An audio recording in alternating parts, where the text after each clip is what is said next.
Hello, this is Luke from Orcs Head Magic, coming at you today with a modern deck tech, which is Abzan Aristocrats, which is currently the deck I'm playing at the moment. The deck pretty much wants to sacrifice creatures whilst draining your life, and then being able to return those creatures back from the graveyard to then sacrifice again. And the creatures that you're sacrificing are also replacing themselves to get more value out of the draining of your opponent's life. So firstly we will go on to the creatures. In the 1-drop slot we have 2 Viseris Seers, which is a 1 black to play a Vampire Wizard, which is a 1/1 and its ability is to sacrifice a creature and then to scry 1. I would be playing a playset of this card, however it's difficult to actually come across. It was only printed in M11. And it's only a common, and it's quite hard to get a hold of. But at the moment, I'm only playing 2, and it's basically there just as an early sacrifice sort of outlet. You do it as many times as you want, do it as whenever you want, and it's just there. You know, scry 1. Who doesn't want to scry 1? The next card we have is Doomed Traveller, which is 1 white for again a 1/1. However, when Doomed Traveller dies, put a 1/1 white token spirit onto the battlefield, and of course it's got flying. This is probably the best 1-drop card that replaces itself with such a good token, the fact that it can fly. And it's pretty simple, that's all it does really. And then coming right behind it is Blister Pod, which is 1 green for a 1/1 Eldrazi drone, and it replaces itself with a Scion token. Scion tokens are, of course, another good token to play. The fact that it can sacrifice itself for 1 mana, so another decent card to be playing. And these 2 cards are sort of accompanied with each other for the main cards that you want to sacrifice when it comes down to draining your opponent. Now we have the 2-drop slots for the creatures, which is first of all 4 Zulaport Cutthroats, and Zulaport Cutthroat to me is the slightly worse version of Blood Artist, but it does exactly the same thing, more or less. One colourless and 1 swamp for a human rogue ally. Whenever Zulaport Cutthroat or another creature you control dies, each opponent loses 1 life and you gain 1 life. So again, this is the main part of the deck where you want to drain your opponent by sacrificing cards. And then of course we've got 4 Blood Artists, which I'm running. You have to play a full play set of both cards for this deck to sufficiently work. And then of course Blood Artist, 1 colourless, 1 swamp. Whenever Blood Artist or another creature dies, target player loses 1 life and you gain 1 life. This of course is slightly better because whenever a creature dies, so on your opponent's side or your side, but generally in the deck you're just going to be sacrificing your own creatures. So I mean, if you're playing sort of a mirror match and they're sacrificing creatures as well, if they're playing a deck that's similar, you'll get the triggers off that as well. So again, both these cards are amazing together, and you definitely need a playset, like I said.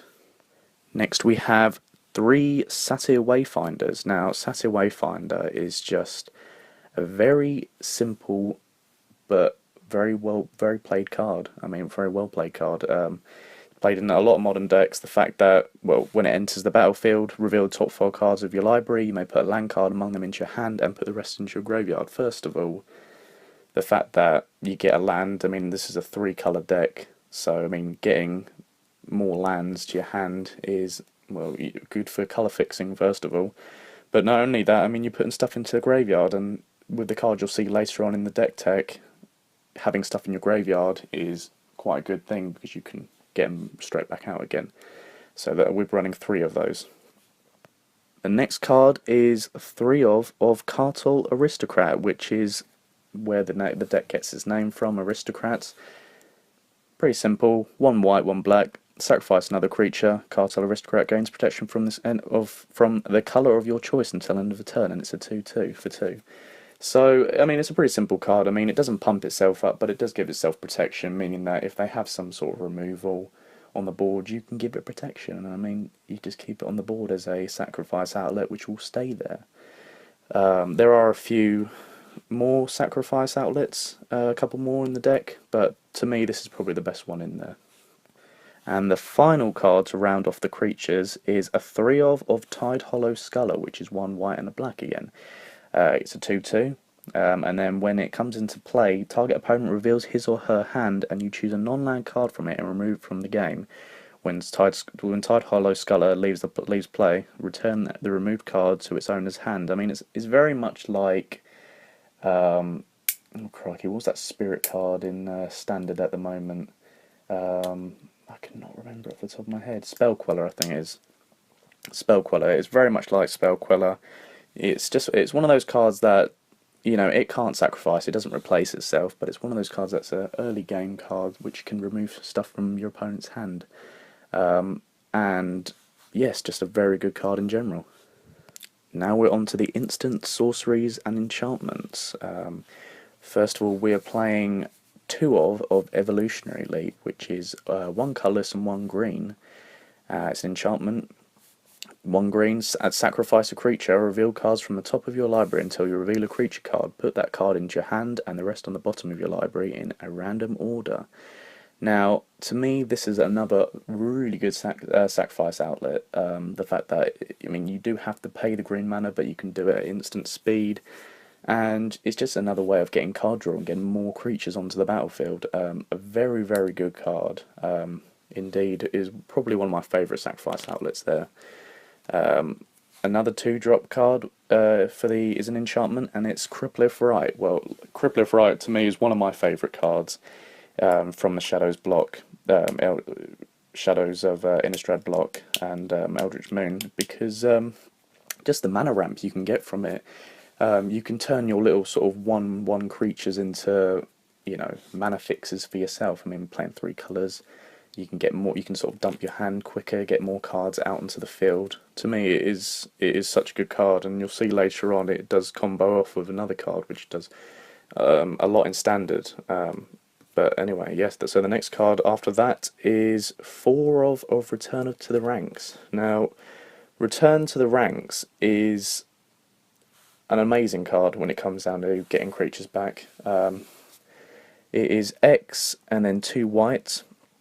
Convoke. Your creatures can help cast a spell for more mana. Return X target creature cards with converted mana to cost 2 or less from the graveyard to the battlefield. Now, every single card is 2 or less, so you can get anything back. There's no worry about it, and of course you can get everything back, then sacrifice them again to drain your opponent.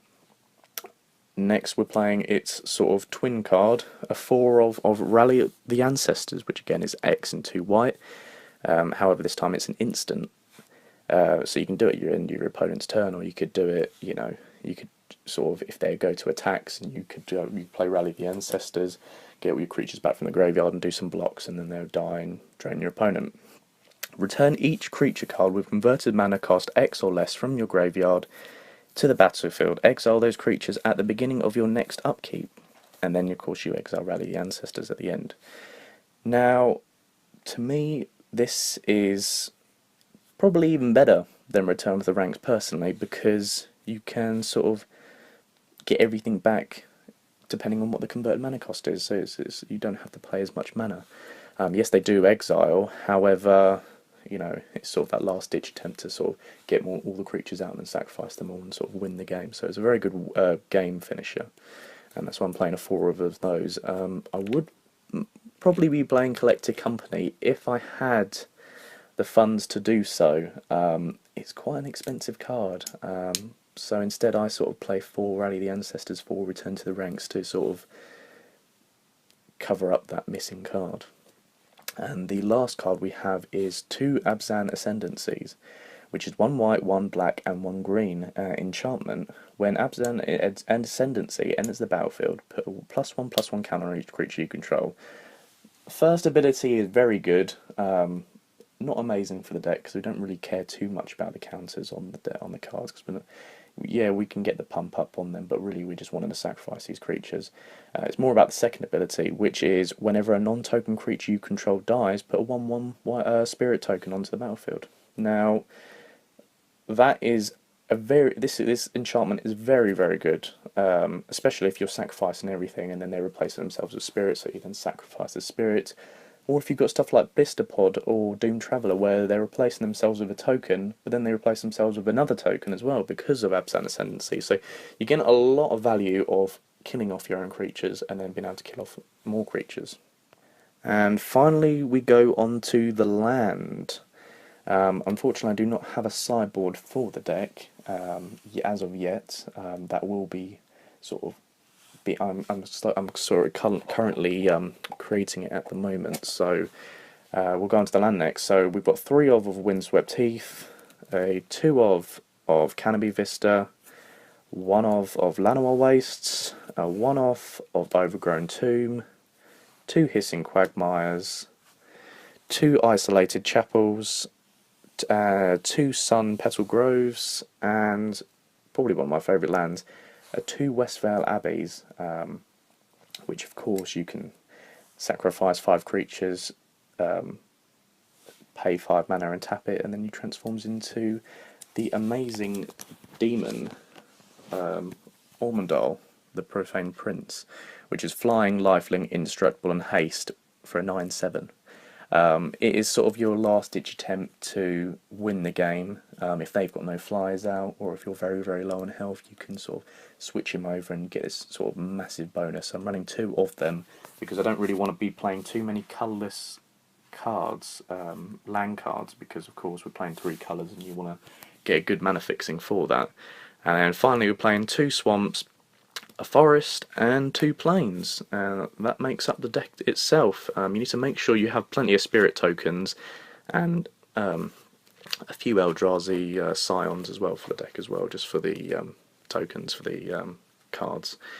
But that is it really. I mean, the main part of the deck is just getting a lot of creatures out, sacrificing them, draining them, and then repeating that by getting them back from the graveyard and doing that process again. So it's very much a deck which doesn't interact much with the opponent's deck. It's more self-contained and sort of does what it wants to do on its own.